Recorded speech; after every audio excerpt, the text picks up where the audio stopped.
Hey everybody, I'm here just to demonstrate today how I would use a tape measure just to get an indication of muscle bulk on the hind leg.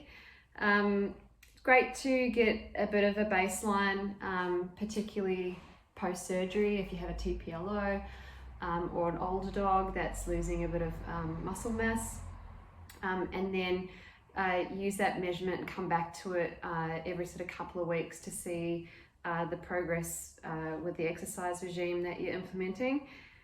But there are some things that we need to sort of take into consideration to try to get our measurements as accurate as possible. Number one is fur. If you've had a dog that's just had surgery, their fur is going to be clipped. So when you go back to do repeat measurements in the future, you have to take into consideration that their fur would have grown as well, and that could sort of alter your measurements a little bit. Second thing is positioning.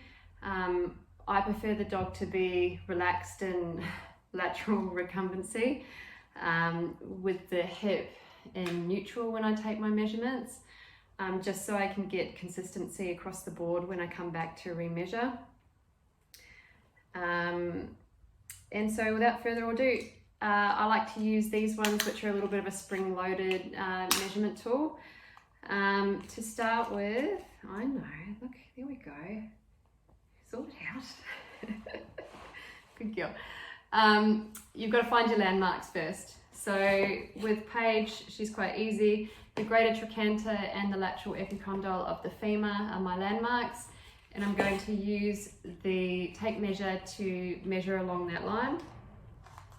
And then from there, I'm going to then find the in-between measurements of those.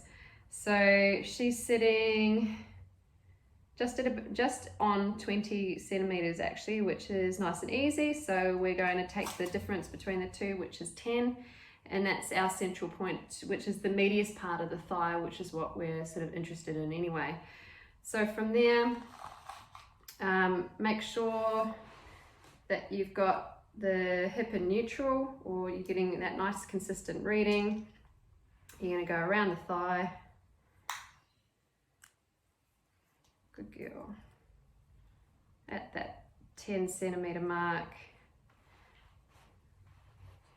And that's how we sort of take readings.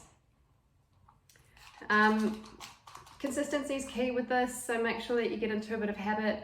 I tend to always measure the other side too, because with a dog that's got like a unilateral injury or post-TPLO, you measure the other side to try to figure out where you should be aiming to as well.